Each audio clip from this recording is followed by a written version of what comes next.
Hey YouTube, Alan back with another Master System Monday, and this time my pick is not from my personal collection from my youth, but actually something that I would have, first experienced during my retro game kind of build up. And the reason I picked this is frankly because I found the physical release or releases quite fascinating. As you can probably see from the gameplay there, it's your standard, scrolling shooter. I think the graphics are quite nice. It plays pretty well. It's pretty brutal though. It's the toll. You could be pretty far along. You take a hit, you die, you power down, and it becomes a lot harder. That type of experience. But for an 8-bit shooting game, I think it's pretty good, and certainly it's one that I've enjoyed quite a bit. Now, even though I'm crap at it, let's be real.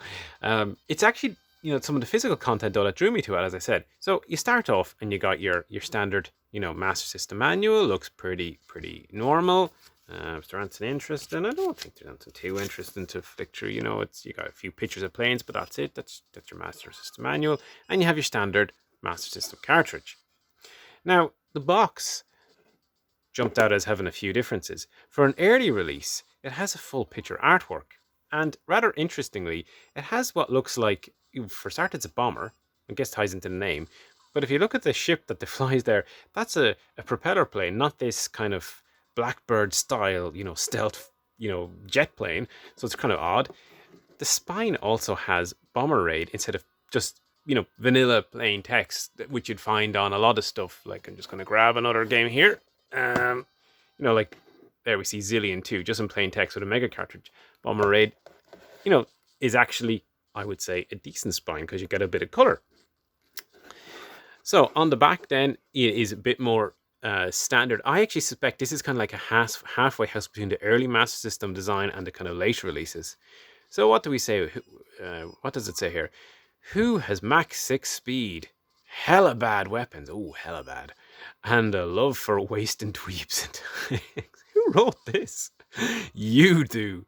Take to the skies with the 2 mega firepower in the gnarliest fighter bomber game ever. Well, it's pretty gnarly. I will hand them that, but it's just that description doesn't feel it matches up with this biplane era thing. Like, this is more like 1942, Capcom series than anything else. But yeah, there's a few screenshots. As I said, I think it looks quite nice. 5 rounds. Good luck if you can make it through. I can't. So yeah, it's an interesting one. But then in this one, like, this is obviously the European version, you got the big splash out, bigger than a lot of them, shooting, just in case bomber raid with the thing dropping missiles didn't clue you in that there might be shooting.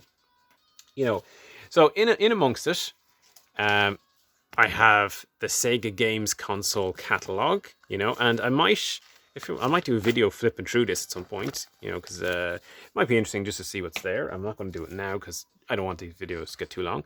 Then you have the Master Club. Fantastique. I guess some sort of Mass System club for people in Germany or something. I'm not sure, to be honest.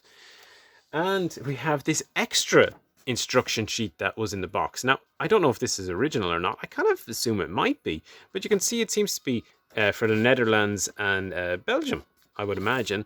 And they're just basically a shortened translation of the key controls for those languages. Yeah. So I found that rather interesting. That's basically the European version. But what really piqued my curiosity was this. The 2 Mega Power Black, distributed by Activision, American release. Now, what blows my mind is the fact that the black boxes look awfully like these bad boys that would come in on the Mega Drive or Genesis in America. But as far as I can tell, this release predates the Genesis release because this was early, like the first month or so of 1989, whereas the Genesis releases were, the end of that year. So as far as I can tell, Activision with this black box coloring just happened to take the same style and formatting as the later Genesis releases, but kind of bet them to it. And you can see the back of the layout is also different screenshots, a lot more English text, but I suppose it makes sense because it doesn't have to be European languages. You start off with the same dweeb stuff.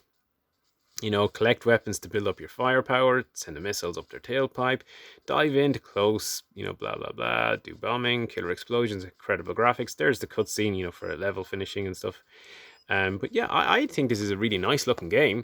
And then you have, as is often the case, you have your portrait manual for the American release. They Europeans obviously have the landscape one, and you have a cartridge that has the label on it and the distributed by Activision thing.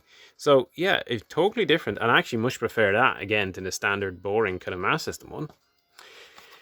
So, what is the story behind this black release? That's the strangest thing to me.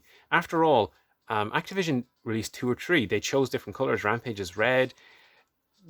Why were they even distributing? This is a Sega-made game. You know, it was published by Sega in Europe and in Japan. It's actually the final Japanese release. So Bomber Raid as a whole has a whole lot of history and intrigue in terms of releases. Um, but yeah, where did Activision come in distributing this? The only theory is that maybe it's something to do with the transition between Tonka in the US and Sega taking back rights. But then they were focusing with the upcoming Mega Drive release. Who knows? Anyway, if you have any thoughts, if you know, or theories, why don't you share them in the comments below? And I'll catch you this time next week with another Master System Monday.